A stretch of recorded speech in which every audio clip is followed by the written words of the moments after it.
नमस्कार और the deep dive में आपका स्वागत है। आज हम एक ऐसे विषय की तह तक जा रहे हैं जो काफ़ी नाजुक है पर बहुत ज़रूरी भी। जब पारिवारिक रिश्तों में खासकर पति पत्नी के बीच शक या कह सकते हैं झूठे इल्ज़ामों की दीवार खड़ी हो जाती है, तो पति के पास कानूनी तौर पर क्या रास्ते होते हैं। हमारे पास कुछ नोट्स हैं और थोड़ी कानूनी जानकारी भी है जो इस पर रोशनी डाल सकती हैं। तो आज हम इन्हीं स्रोतों को देखेंगे और समझने की कोशिश करेंगे कि ऐसी मुश्किल घड़ी में भारतीय कानून पतियों को क्या विकल्प देता है। हम खास तौर पर हिंदू मैरिज एक्ट और इंडियन पीनल कोड के कुछ खास प्रावधानों पर ध्यान देंगे। चलिए शुरू करते हैं और देखते हैं कि ये कानून क्या कहते हैं। सबसे पहले एक स्थिति लेते हैं। मान लीजिए पति पत्नी में से कोई एक, जैसे पत्नी, सिर्फ शक के आधार पर बिना किसी ठोस वजह के अलग रहने लगती है। यहाँ हिंदू विवाह अधिनियम 1955 की धारा 9 सामने आती है। इसे कहते हैं रेस्टिट्यूशन ऑफ कॉन्जुगल राइट्स, मतलब वैवाहिक अधिकारों की बहाली। इसका मतलब ये हुआ कि पति कोर्ट जाकर कह सकता है कि पत्नी को वापस साथ रहने का निर्देश दिया जाए। हमारे नोट्स यही बताते हैं कि अगर वजह सिर्फ शक है तो पति ये रास्ता अपना सकता है। हाँ, ये जो धारा 9 है, ये अपने आप में काफी दिलचस्प है। मतलब सीधा सा तो यही है कि कोर्ट से गुहार लगाना कि आपका जीवन साथी वापस आ जाए। लेकिन इसके पीछे कानून की सोच थोड़ी गहरी है। ये सिर्फ दो लोगों को वापस एक छत के नीचे लाने की कोशिश भर नहीं है, बल्कि ये दिखाता है कि कानून शादी को मतलब सिर्फ एक निजी करार नहीं, बल्कि समाज की एक अहम इकाई मानता है और इसे बचाने की कोशिश जरूरी है। खासकर तब जब अलग होने की वजह शायद उतनी पुख्ता ना हो, जैसे आपने कहा, सिर्फ शक। ये तलाक जैसे बड़े कदम से पहले एक तरह का कह सकते हैं मौका होता है रिश्ते को संभालने का, बातचीत फिर से शुरू करने का। लेकिन क्या ये वाकई काम करता है? मेरा मतलब है, क्या कोर्ट के कहने भर से कोई वापस आ जाता है, खासकर जब रिश्ते में शक जैसी कड़वाहट घुल गई हो? देखिए, सवाल तो ये बहुत वाजिब है। कोर्ट किसी को जबरदस्ती मतलब भावनात्मक स्तर पर साथ रहने पर मजबूर नहीं कर सकता, ये तो साफ है।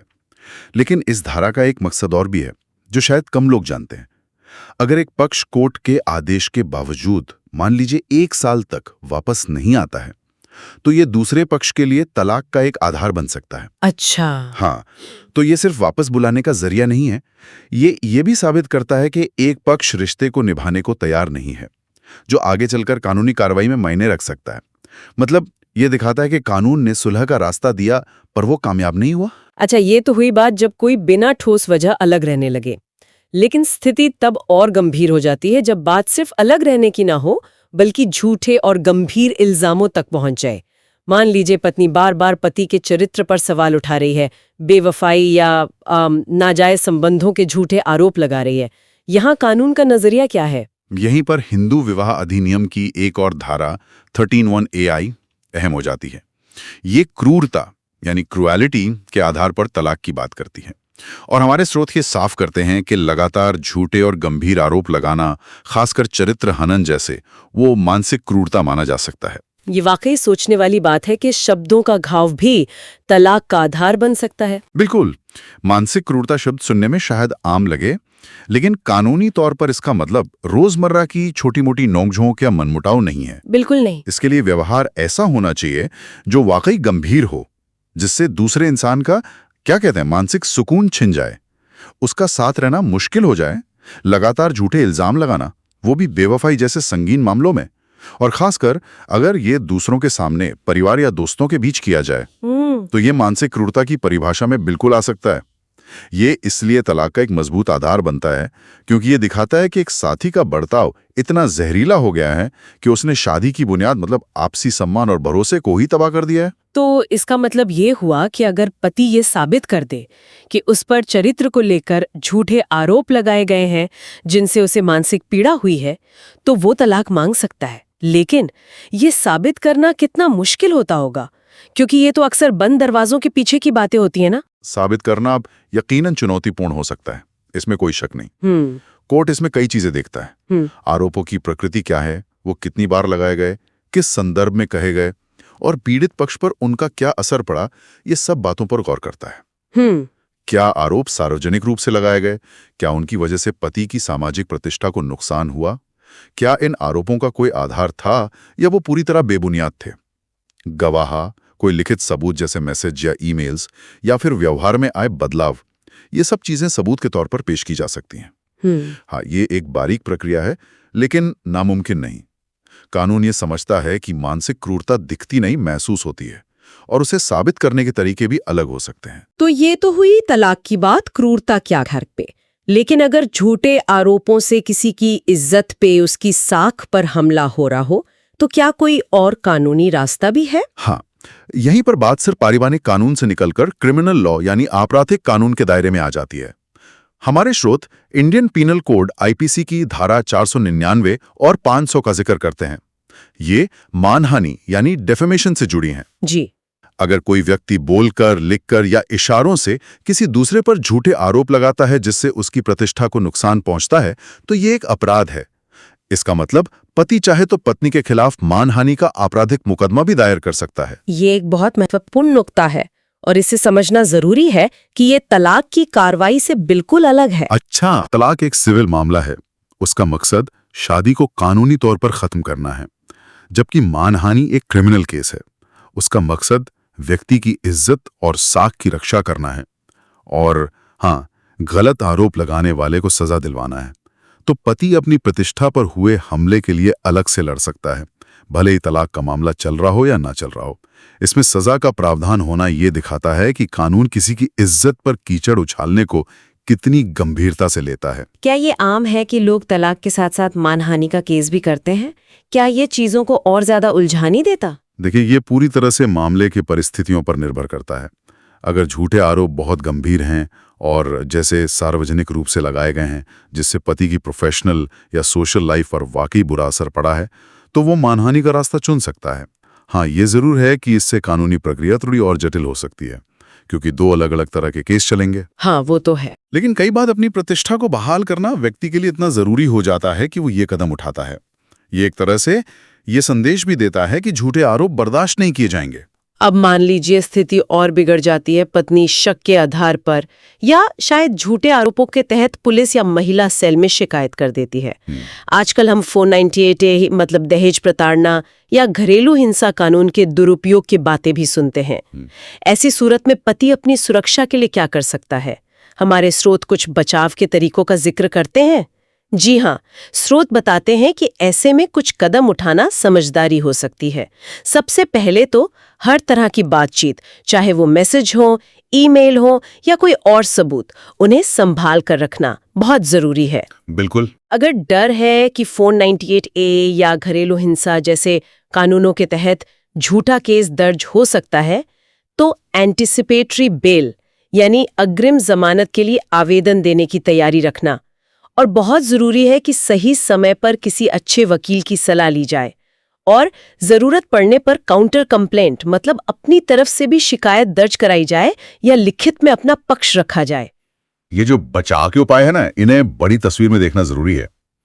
सबूत इकट्ठा करना इसलिए अहम है ताकि अगर कोई झूठा आरोप लगे तो आप उसका खंडन कर सकें। अपनी बेगुनाही साबित करने के लिए आपके पास कुछ आधार हो। सही बात है। डिजिटल जमाने में तो बातचीत के रिकॉर्ड बहुत मायने रखते हैं, और अग्रिम जमानत वो एक कानूनी कवच है। ये आपको गिरफ्तारी के डर से बचाता है, खासकर तब जब आपको लगता है कि कानून का गलत इस्तेमाल करके आपको फंसाया जा सकता है। ये गिरफ्तारी से पहले ही कोर्ट से मिलने वाली एक राहत है, अगर कोर्ट को लगता है कि गिरफ्तारी की जरूरत नहीं है या शायद मामला झूठा हो सकता है।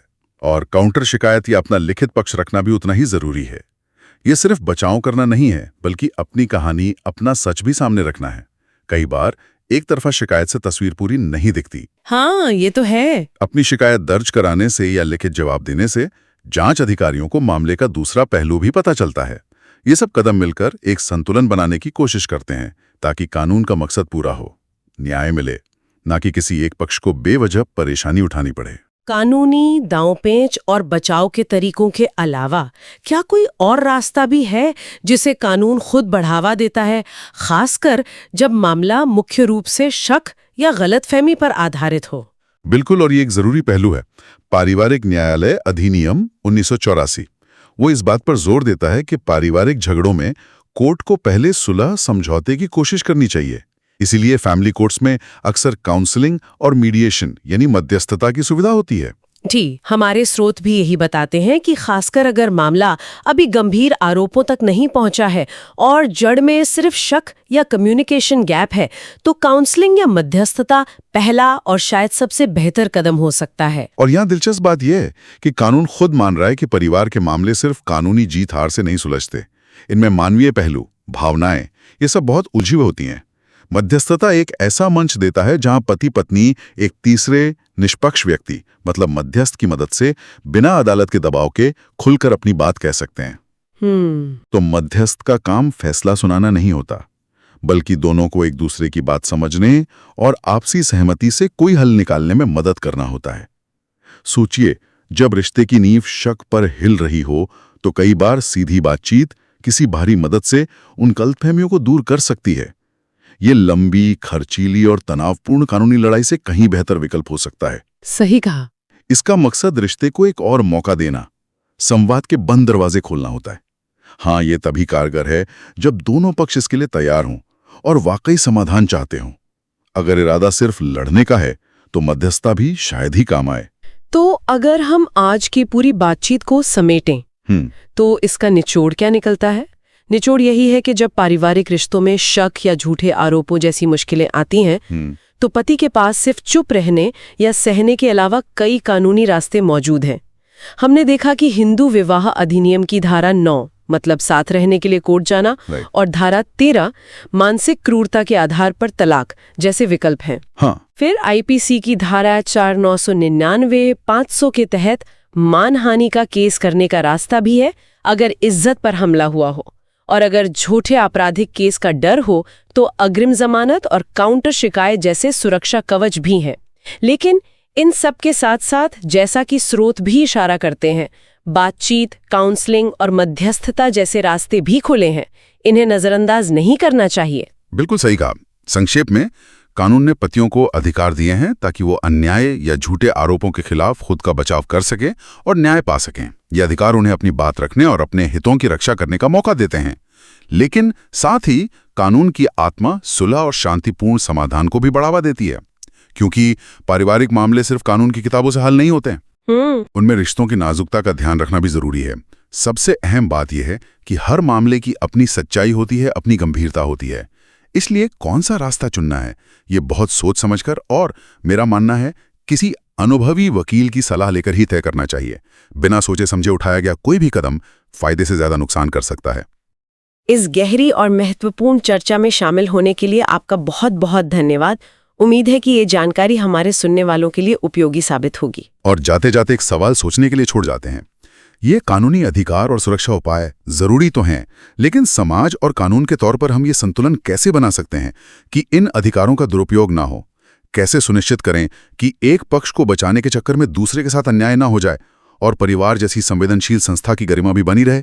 इस पर जरूर सोचिएगा। और ऐसी महत्वपूर्ण वीडियो को देखने के लिए हमारे चैनल आपका न्याय को सब्सक्राइब करें।